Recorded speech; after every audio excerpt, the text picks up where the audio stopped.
ये क्या सिक्योरिटी है इंस्पेक्टर साहब? जिसका मन कर रहा है मुंह उठा के विक्टिम से मिलने चला आ रहा है। प्लीज ध्यान रखिए, जब तक भोला को होश नहीं आ जाता अपना बयान नहीं दे देते, उनके आसपास भी कोई नहीं भटकना चाहिए, खासकर बिरला या बजाज परिवार से। ओके, आप लोग इन पर नजर रखना। जी सर।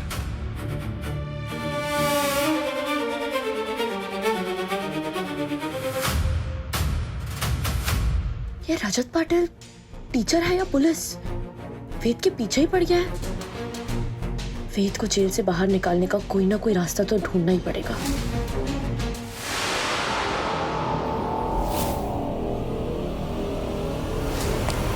कोई आ रहा है, मुझे अगर किसी ने देख लिया तो खेल खत्म। भाग उर्मिला भाग।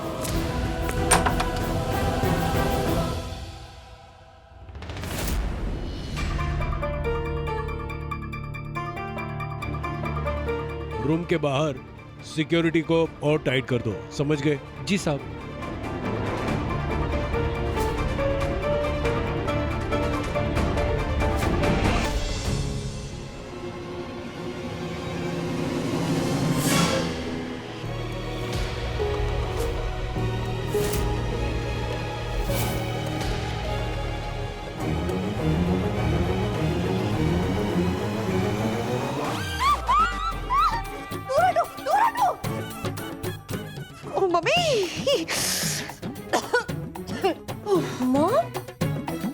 आप यहाँ डस्टबिन में कौन सा ट्रेजर हंट कर रही हैं? ये ट्रेजर हंट होता है क्या? तुम तो वेद को बचाने में बिजी हो गई। मुझे आना पड़ा यहाँ पे भोला का काम तमाम करने के लिए। अगर उसे होश आ जाता तो हम दोनों का नाम ले लेता वो। तुम्हें तो कोई होश नहीं, मुझे सब कुछ देखना था ना। मैं उसे काम तमाम करने जा रही थी कि पुलिस वाले आ गए। उनको देख के मुझे भागना पड़ा, मुझे छुपना पड़ा।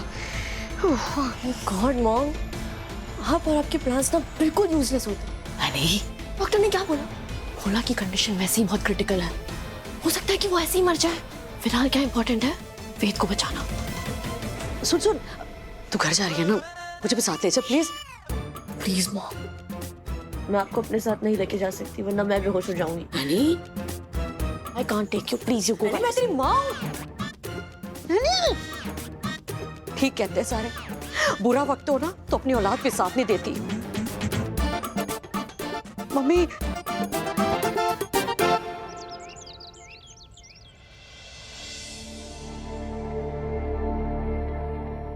भोला नानू के साथ आखिर क्या हुआ था? हमारे को किसी भी हाल में सच पता लगाना ही होगा, लेकिन कैसे? कुछ समझ ही ना आ रहा है। सरू दीदी, बाबा को होश आ गया है। सच्ची? हाँ। भाई साहब रुकिए। जी दीदी। आप ही ने हमारे को बताया था ना कि भोला नानू होश में आ गए। आखिर क्या हुआ था? आपने कैसे देखा? आपने खुद देखा था भोला नानू को होश में आते हुए? वो मैंने वो के बोलिए, जवाब दीजिए। वो बेड पे उठ के बैठे हुए देखा था, इसीलिए आपको बताया। लेकिन उसके बाद क्या हुआ क्या नहीं हुआ मुझे कुछ नहीं पता। मैं तो बस यहाँ काम करता हूँ, सोचा आपको बताना चाहिए। अच्छा अच्छा, ठीक है, आप जाइए। जी।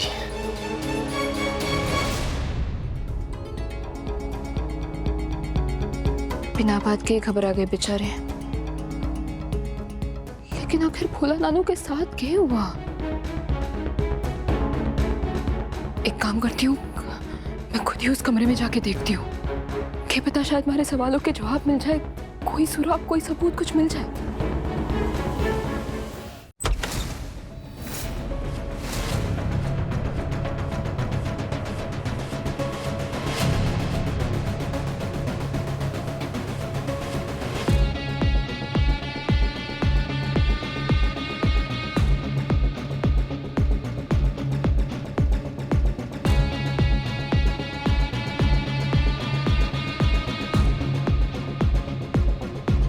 भोला नानू पर अगर हमला वेद सा ने ना किया है तो किसी और ने तो जरूर किया है। शायद इस कमरे में ही हमारे को कोई सुराग, कोई सबूत मिल जाएगा।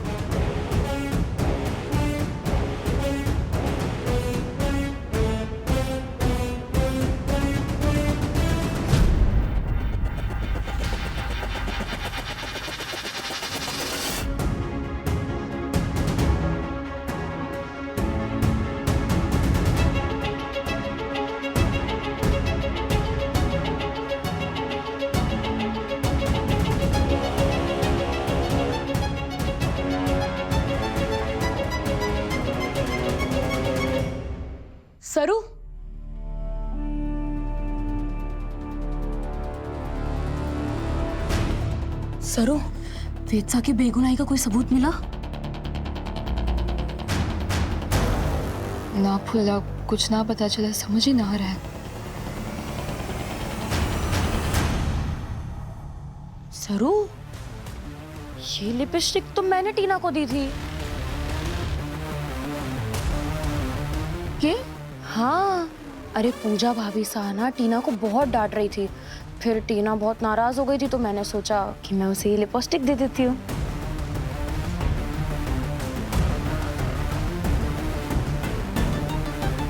इसका मतलब टीना इस कमरे में आई थी।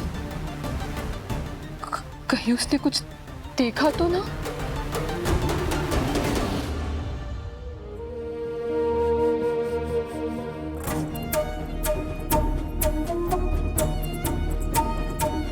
पता नहीं क्या हो गया है टीना को, इसका तो बुखार ही नहीं उतर रहा है।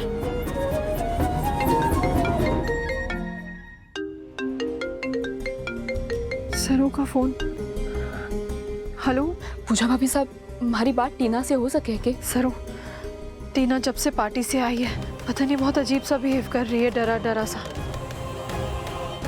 और इसका तो बुखार भी नहीं उतर रहा है। भाभी साहब बस एक बार हमारी बात कराइए, रख लीजिए। अच्छा ठीक है। टीना, सरू चाची से बात करो, वो आपका हाल पूछना चाहती हैं। टीना कैसी है तबीयत?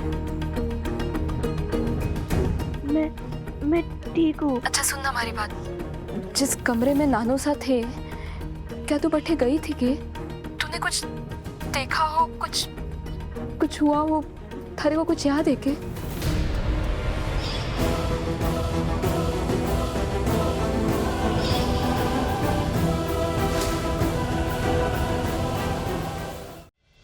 अच्छा अच्छा ठीक है, शांत हो जा, डरने वाली कोई भी बात ना है। देख अगर तूने कुछ देखा हो तो हमारे को बता सके है तू, या फिर मम्मी को बता दे। टीना अब थारी लिपस्टिक मिली थी हमारे को उस कमरे से।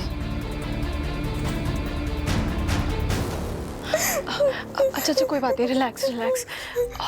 सरू, टीना काफी डरी हुई है और वेद की अरेस्ट होने की वजह से मुझे नहीं लगता कि इसने कुछ देखा है या ये कुछ जानती है वहाँ पे। ठीक है भाभी साहब, आप टीना का ख्याल रखिएगा और मैं आऊंगी आपसे और टीना से मिलने, ठीक है? ठीक है। सरू, क्या बात हुई? टीना का ऐसे अचानक घबरा जाना, बुखार चढ़ना, ये सब वेदसा की गिरफ्तारी की वजह से है या फिर बात कुछ और है? लेकिन उसकी इस हालत में उस पर इतना दबाव डालना सही ना रहेगा।